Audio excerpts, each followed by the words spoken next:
La vedette, c'est l'actualité. La star, c'est le Congo. EDTV, le rendez-vous des internautes.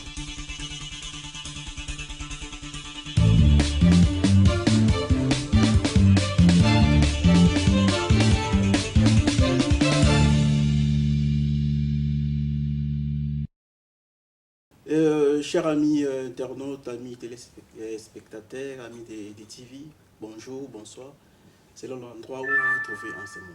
Comme vous l'avez remarqué, aujourd'hui nous recevons un grand invité, un grand homme dont on parle ces derniers temps. Bonjour au colonel. Bonjour. Est-ce que vous pouvez vous présenter aux téléspectateurs et aux internautes qui nous suivent en ce moment? Oui, je suis colonel Moké Silobwe. Je suis congolais. Je suis né à Bandundu le 27 septembre 68. Je suis votre fils. J'ai été en Europe depuis mes 17 ans, après mon examen d'État. Après, j'ai fait des études comme certains parmi nous de droit. Et par la suite, je me suis retrouvé dans les affaires et en Guinée, où je suis devenu recteur. Après un examen, on cherchait et je suis devenu recteur. Je suis resté 7 ans, tout en venant de temps en temps ici. Mais j'ai eu la chance d'avoir eu un parcours militaire, puisque j'étais militaire dans l'armée française. C'est la vérité, comme beaucoup de nos frères qui ont été militaires dans l'armée israélienne ou ailleurs. Donc j'ai un parcours militaire et civil. Donc je tiens à l'affirmer, ce qui explique mon engagement du côté des militaires. Passons directement à l'essentiel. Comment vous vous êtes retrouvé à la tête de l'IFRC? Oui, je me suis retrouvé à la tête du IFRC. C'est un incident de parcours puisque moi j'étais du côté de la branche militaire. Donc c'est suite à l'arrestation du président Gustave Bagayamoukou le 10 février que j'étais amené, contre finalement mon gré, de ne pas me contenter de rester dans l'armée, mais aussi de prendre l'intérim de Gustave Bagayamoukou. Et vous vous opposez contre la mauvaise gestion du pays par un groupe de Congolais ou contre l'occupation du Congo par les étrangers? Nous nous opposons contre les deux. Évidemment, il y a deux problèmes. Le problème de la malgouvernance. Si nous sommes là dans l'insécurité, c'est parce qu'il y a une mauvaise gouvernance, notamment en matière de sécurité. Ça fait plus de 2 mandats que Joseph Kabila est là. Nous n'avons pas toujours accouché d'une armée capable de faire face aux questions sécuritaires. Et suite donc à la malgouvernance aujourd'hui, le problème de l'armée se pose. Et aussi celui de l'intégrité territoriale. Si nous ne pouvons pas tenir l'intégrité territoriale, parce qu'il y a une mauvaise gouvernance. Voilà, mais le gouvernement de Kinshasa ne reconnaît pas votre existence. Comment s'explique-t-il? Nous avons ici devant nous un document qui affirme comme quoi qu'il y a des villes qui sont tombées entre les mains de l'IFRC, mais le gouvernement ne reconnaît pas votre existence. Oui, puisque nous sommes un rassemblement de groupes armés et que nous avons nos cibles, et que si 2 ou 3 groupes se réunissent pour prendre une cible, c'est au nom de l'IFRC. Que le gouvernement ne nous reconnaisse pas, c'est des bonnes guerres, puisque nous ne sommes pas des amis. De toute façon, nous sommes dans les cadres de l'article 64. Pour nous, nous n'avons que faire du gouvernement de Kinshasa. Le gouvernement de Kinshasa n'est plus dans la Constitution. Nous sommes dans les cadres de l'article 64. On y reviendra. Et vous parlez de l'article 64. Nous remarquons aussi l'IMPP parle aussi du même article 64. Et il y a le mouvement des combattants ici de la diaspora, il parle aussi de l'article 64. Est-ce qu'il n'y a pas moyen que vous vous mettez ensemble, l'IFRC, l'UMPP et le mouvement des combattants, pour bien défendre cet article 64? Oui, mais évidemment, évidemment. L'Union des forces révolutionnaires du Congo, ce n'est qu'un nom. Avant, il portait un autre nom. Nous sommes ouverts à ce que tous ceux qui reconnaissent que l'article 64 est réuni, les conditions de l'article 64 sont réunies, viennent nous voir. Alors j'ai 2 arguments par rapport à ça. Le premier argument, c'est que le Haut Conseil de l'Union des forces révolutionnaires du Congo, qui est l'organe politique, et il est toujours provisoire. Je suis toujours président d'un Haut Conseil provisoire. Pourquoi? Parce que Bagus l'avait décidé avec nous, avant qu'il ne soit arrêté par Kabila. Nous avons estimé que nous ne pouvons pas mettre le Haut Conseil avant que toutes les forces patriotiques de résistance ne viennent nous rejoindre. Nous ne pouvons pas occuper les postes que les autres vont occuper. Donc le Haut Conseil que nous avons, il est purement provisoire. Donc nous avons laissé cette porte ouverte. Et voilà, c'est pourquoi j'ai dit, nous pouvons toujours nous rassembler. De deux, l'Union des forces révolutionnaires du Congo n'est pas un parti politique. Est-ce que personnellement, vous êtes entré en contact avec ces groupes que je viens de citer ici? Oui, nous sommes en contact avec les uns les autres, je ne peux pas les dire pour l'instant. Et d'abord pour des raisons de sécurité. Vous savez, tout ce que nous avons cité ont été raflés par Kabila. Donc, pour l'instant, nous n'allons pas continuer à envoyer les patriotes, les vrais patriotes à l'abattoir. Hein? Donc, nous allons nous protéger. Nous avons beaucoup de soutien, nous avons beaucoup de relations. Nous avons signé certains accords avec certains. Mais je pense que les rapports de force sur le terrain ne nous permettent pas actuellement de dévoiler, de divulguer tous ces politiciens qui sont au Parlement, à Kinshasa, partout, qui nous soutiennent. Et qu'est-ce que vous avez à dire à ceux qui disent que le IFRC fait partie du M23? C'est aussi une branche du M23 qui fait diversion. C'est de l'imaginaire, carrément. Ça relève de l'imaginaire. Puisque l'UFRC, ce sont des vrais Congolais qui se sont réunis, qui ont justement au contraire, c'est le contraire.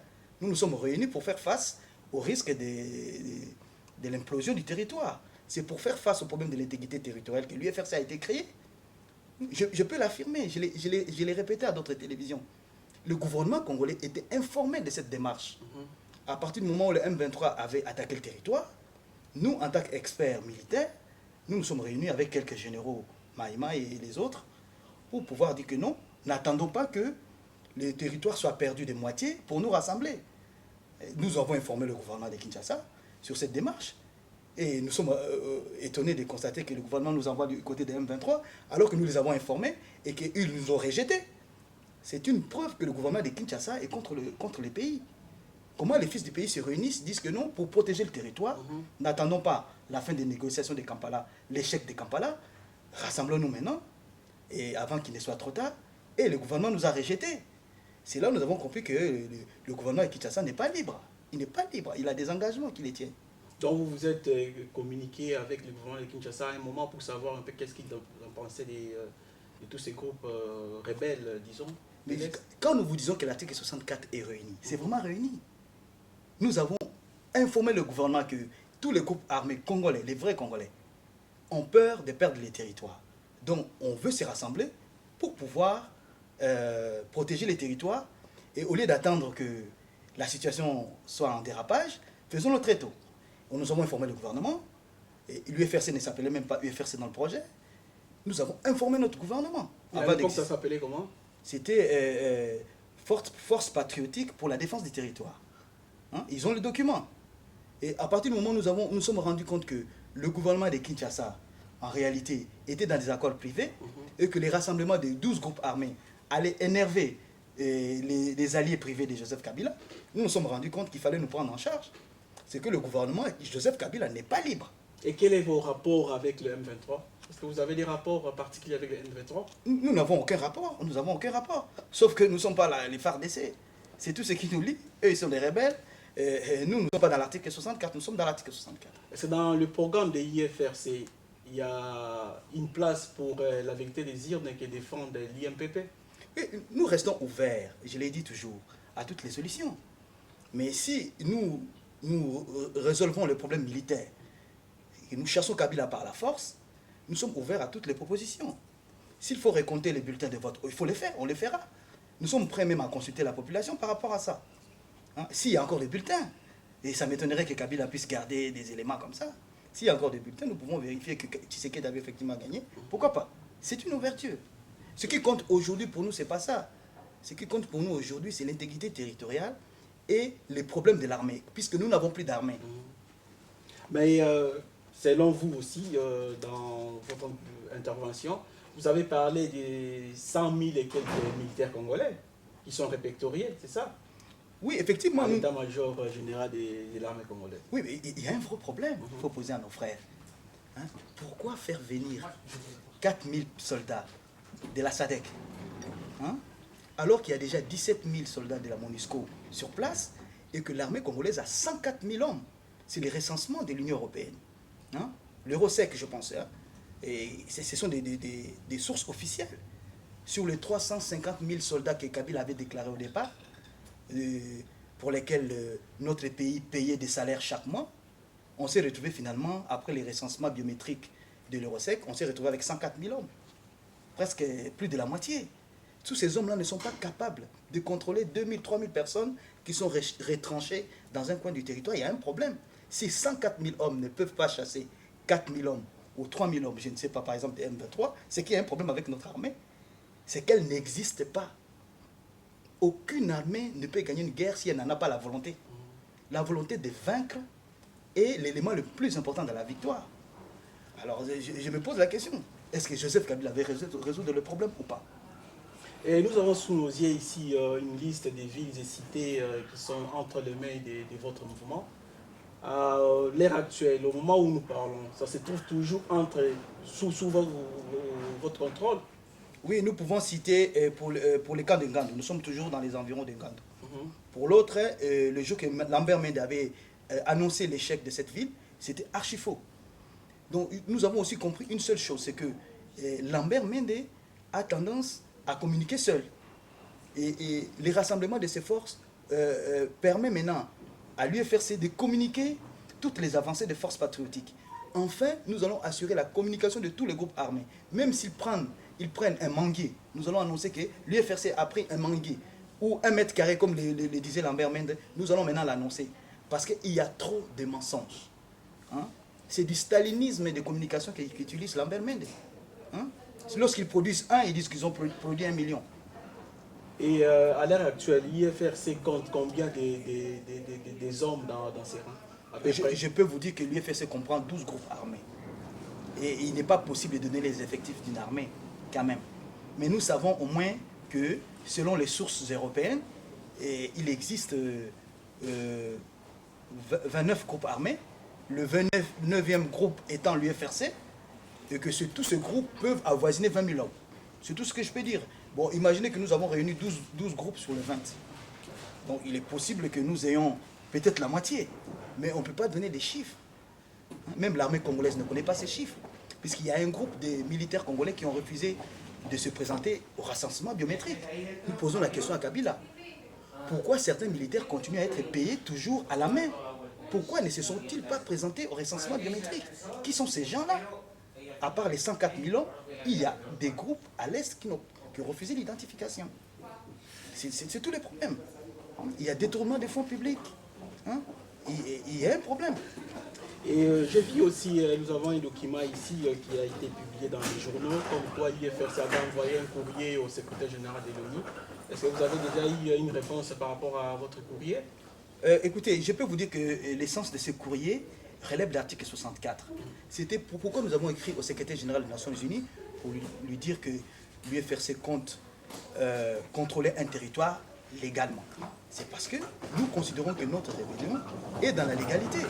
C'est pourquoi nous avons informé les autorités pour dire que l'article 64 étant réuni, le gouvernement ayant violé la Constitution, ayant trahi le pays, nous prenons en charge. C'est l'essence de cette lettre. Et quelle a été la réaction du secrétaire général de l'ONU? Nous avons la lettre a été envoyée bien avant qu'elle ne soit envoyée. Nous connaissons déjà la réaction de la MONUSCO, mais pour des raisons purement tactiques, je ne peux pas dire les détails de nos correspondances. Mais en tout cas, aujourd'hui, nos rapports avec la MONUSCO, c'est de déclarer à chaque fois toutes ces arrestations des membres de l'UFRC. Et si vous avez un mot à dire à la communauté internationale qui va certainement vous suivre sur IDTV, qu'est-ce que vous aurez à dire? Je veux dire à la communauté internationale que toutes les initiatives des pays qu'elle entreprend, nous les soutenons. Mais le seul problème, c'est que ces initiatives ne permettront pas de résoudre le problème. Parce que le problème du Congo est profond. C'est que Joseph Kabila lui-même est le problème. Hein? Et par rapport au dialogue inter-congolais qui se prépare, quelle est la position de l'IFRC? Écoutez, si vos enfants souffrent de la malaria, oui. Pensez-vous qu'en leur donnant qu'est-ce que je peux appeler comme médicament, les Feralgan, ou bien qu'est-ce que vous donnez pour enlever les maux de tête?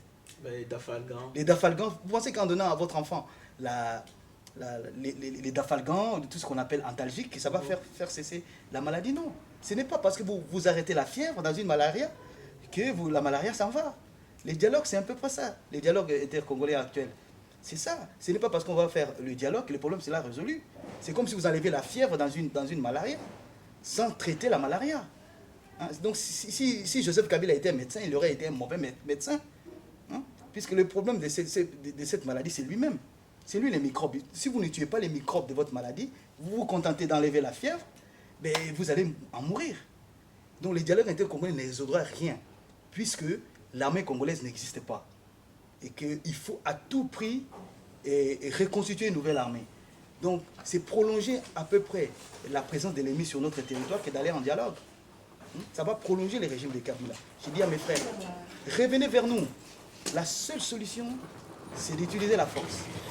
Parce que les éléments négatifs qui sont dans notre armée ne pourront pas quitter par un dialogue.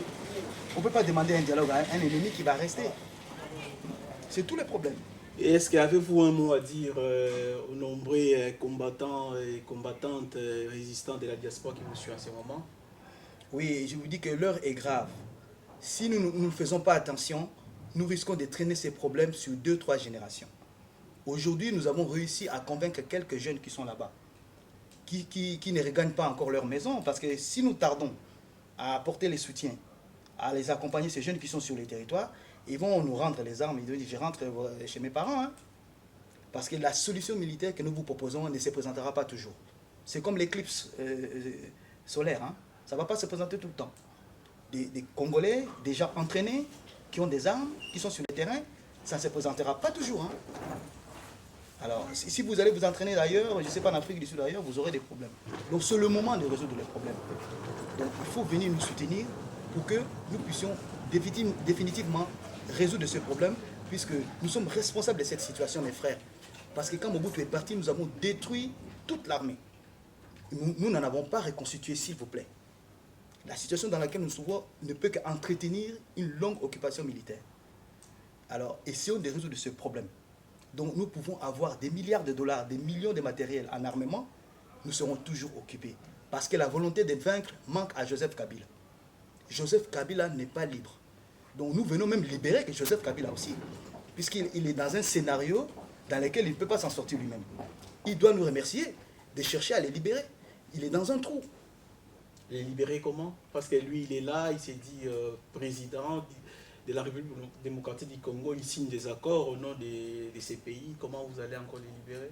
Nous allons les libérer de tous ceux qui le font chanter derrière, qui l'empêchent de défendre le territoire, qui lui interdisent de faire venir les amis du Congo, parce que je ne comprends pas qu'un pays attaqué ne puisse pas faire venir ses amis. Hein? Et si vous arrivez à libérer les pays, quelle sera la place de Kabila? La place de Kabila? Oui.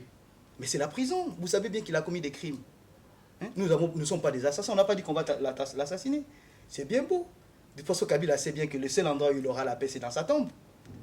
Mais en tout cas, il faut qu'il réponde de ses actes, de tous les crimes, de tous les détournements. Où sont passés les 500 millions des 5 chantiers? Et les milliards des contrats chinois? Les 180 millions de dollars du financement de la guerre depuis novembre 2012. On ne les voit pas au front. Comment un seul petit front peut consommer 180 millions de dollars? Hein? Nous allons résoudre ces problèmes. Ce n'est pas en fouillant dans votre tombe. Il faudra qu'ils répondent devant la justice. S'il vous plaît. On ne peut pas laisser ces crimes-là. Mon colonel, si on vérifie vos diplômes au niveau de l'Académie militaire française, on trouvera bien votre nom. Écoutez, il n'y a pas de problème. De toute façon, c'est le problème de cette armée congolaise. Chacun a été formé par-ci, par-là. Comment nous arrivons à faire la coordination? C'est tout un problème. Nous envoyons nos enfants dans les académies, en Israël, en France, aux États-Unis. À la fin, quand ils reviennent, ils ne trouvent pas d'armée qui puisse leur donner une méthode, même pour marcher. On marche chacun de sa façon, même pour s'habiller. Hein? Chacun a été formé par-ci, par-là. C'est bien. Mais s'il n'y a pas de leadership à la tête de l'armée, vous ne pourrez pas avoir une méthode de commandement. Vous pouvez arriver à rien du tout. Il faut refaire tout à zéro, mes frères. Tout à zéro. Et une fois les pays libérés, quelle sera la solution pour bien sécuriser nos frontières? Pour bien sécuriser nos frontières, mais nous allons nous y atteler. Nous avons un programme de défense. Hein? Il va falloir déjà éviter la guerre avec nos voisins. Hein, mes frères? On ne peut pas construire une armée en pleine guerre. Il va falloir qu'on évite déjà la guerre. Et ça, il faut convaincre nos voisins que nous ne sommes pas là pour les déshabiller. C'est un problème. Hein? Avant de reconstruire les restes. Hein? On ne peut pas vous apprendre à marcher pendant qu'on tire. Donc, nous ne sommes pas des ventes en guerre. Nous vous disons simplement que tant que Kabila sera là, le problème ne sera pas réglé. Le seul problème que nous avons, c'est Kabila. Le départ de Kabila va donner une nouvelle dynamique à la paix. Ça, c'est la garantie que vous devez essayer. Essayons. Faisons partie de Kabila. Vous allez voir, le lendemain, il y aura une nouvelle dynamique. Merci mon colonel. Merci.